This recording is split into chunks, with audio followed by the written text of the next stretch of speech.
Donc nous avons entendu Isaïe qui nous a présenté un mystérieux serviteur.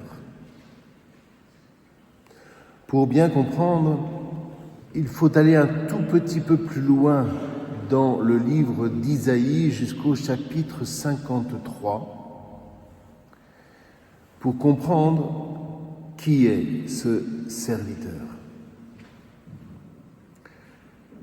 C'est de lui dont Isaïe dira « Comme un agneau qu'on mène à l'abattoir, mon serviteur n'ouvre pas la bouche. » Quand dans la liturgie nous invoquons ce fameux agneau de Dieu, c'est de ce serviteur de Dieu dans Isaïe qu'il est question. Comme un agneau qu'on mène à l'abattoir. Ce serviteur prend sur lui la sanction du péché qui devrait en toute justice nous échoir. Pourquoi ? Parce qu'en réalité, en quoi consiste le péché en son fond ? Le péché consiste à nous séparer de la source de la vie. C'est ce qui est raconté avec Adam au chapitre 2 et 3 de la Genèse. Ne mange pas du fruit de l'arbre du bien et du mal. Il y a un autre arbre dans le jardin, c'est l'arbre de la vie qui est l'arbre du bien. Et l'autre arbre, c'est quoi ? C'est l'arbre du bien que l'on atteint en compromission avec le mal. Et c'est ça que Dieu nous dit, ne fais pas. Tout le combat spirituel d'un chrétien, c'est ça. Le bien que je vise, le bien que je veux.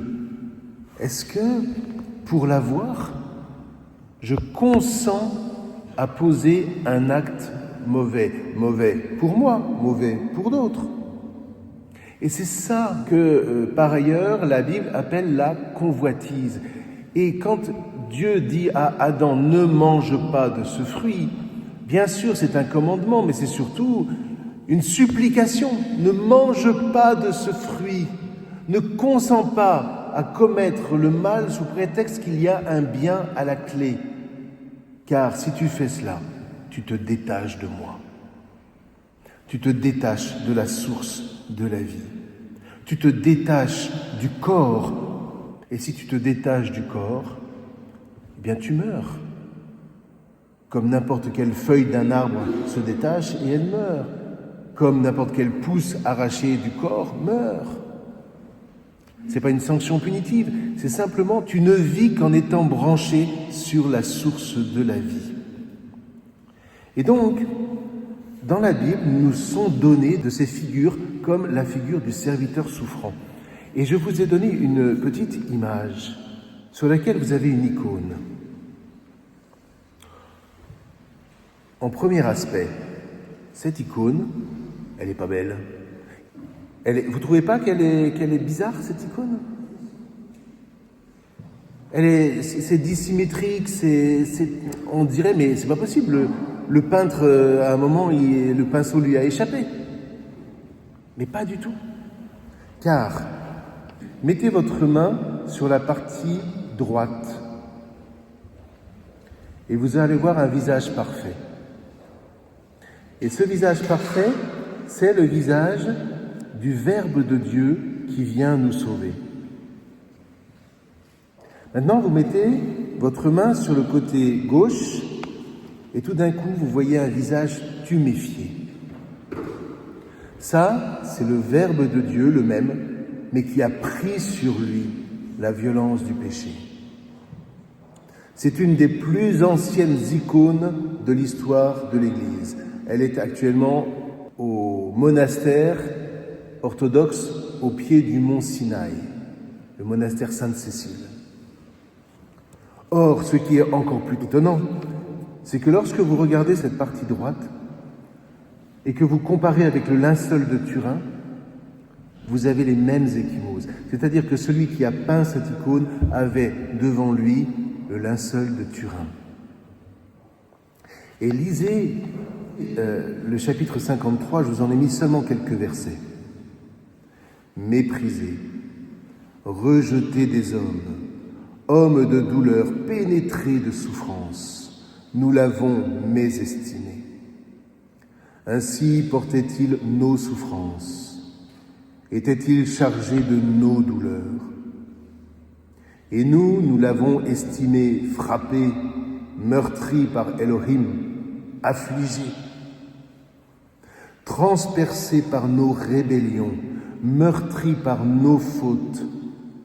La sanction de notre paix est sur lui, et nous voilà guéris dans ses blessures. Comme des brebis, nous étions en errance, nous étions pécheurs, chaque homme vers son chemin.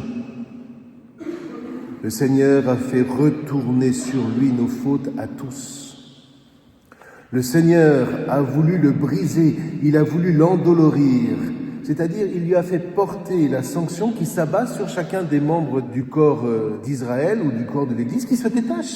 En contemplant le Christ tuméfié, je vois ce qui se passe lorsque je me détache du corps.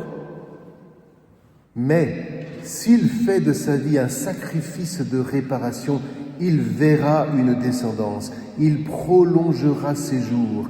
Par sa main, la volonté du Seigneur triomphera, c'est-à-dire le peuple verra le salut. Comprenons bien. Lorsque je regarde Jésus, parce qu'il n'y a qu'en contemplant Jésus que je peux vivre ça, qui est le juste? Déjà, le juste n'est pas celui qui dit « moi je suis innocent, je ne commets pas de péché ». Ça, ce n'est pas le juste. Le juste, c'est celui qui regarde cette icône, qui regarde le serviteur et qui comprend que par ce serviteur, la sanction de mort qui pèse sur nous a été comme assumée par le serviteur pour que nous ne soyons pas assaillis.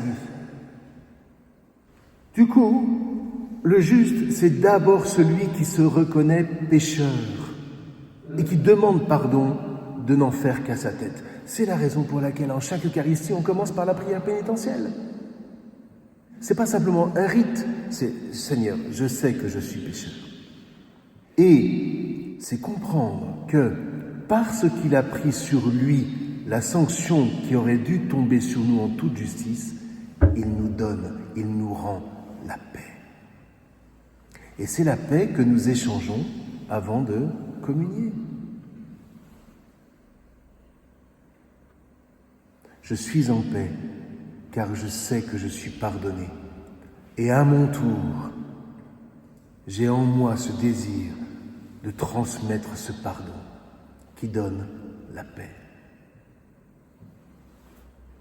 Donc, quand Jean-Baptiste dit « Celui-ci est le Fils de Dieu », ailleurs il dira « Voici l'agneau de Dieu qui… » Alors, la traduction dit « qui enlève le péché du monde ». En réalité, c'est « qui lève le péché du monde » comme on lève une sanction.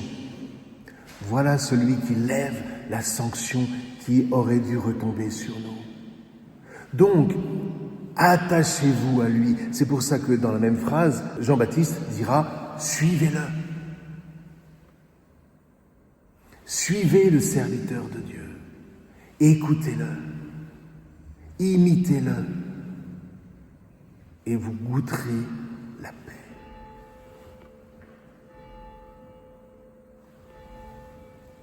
Tout est dans cette icône. Et tout est dans l'Eucharistie. Car Jésus dira, « Voici mon corps livré pour vous. » Il fait de sa vie un sacrifice de réparation, comme dit Isaïe. « Voici mon corps livré pour vous. Voici mon sang versé pour vous et pour la multitude, pour que vous viviez de ma paix. » Vous vous souvenez de cet autre passage ? « Je vous donne ma paix. Je ne vous donne pas la paix comme le monde la donne, extérieure. Je vous donne la paix qui vient de moi parce que je prends sur moi la sanction qui aurait dû retomber sur vous. Donc, après, vivez. Mais vivez en faisant le bien. Vivez en vous rappelant toujours, c'est ça la prière, vivez en vous rappelant toujours que vous êtes sauvés. Et du coup, votre vie, la mienne, la vie de toute la paroisse, est illuminée. Est-ce que ça veut dire que nous devenons parfaits? Non. Mais ça veut à tout le moins dire que nous enracinons dans le mystère du salut que le Christ, le Fils de Dieu, le serviteur de Dieu, est venu apporter aux hommes, alors nous ouvrons notre regard sur le monde et nous ouvrons notre regard sur l'éternité. Car celui qui s'attache au Christ, qui le suit, aura la vie éternelle. Il suffit d'en avoir le désir. Mais je pense que tous nous désirons la paix. Tous nous voulons vivre de cette paix, non? Alors si vous désirez vivre de cette paix, c'est la paix de la vie éternelle. Et là, vous faites l'expérience de la vie.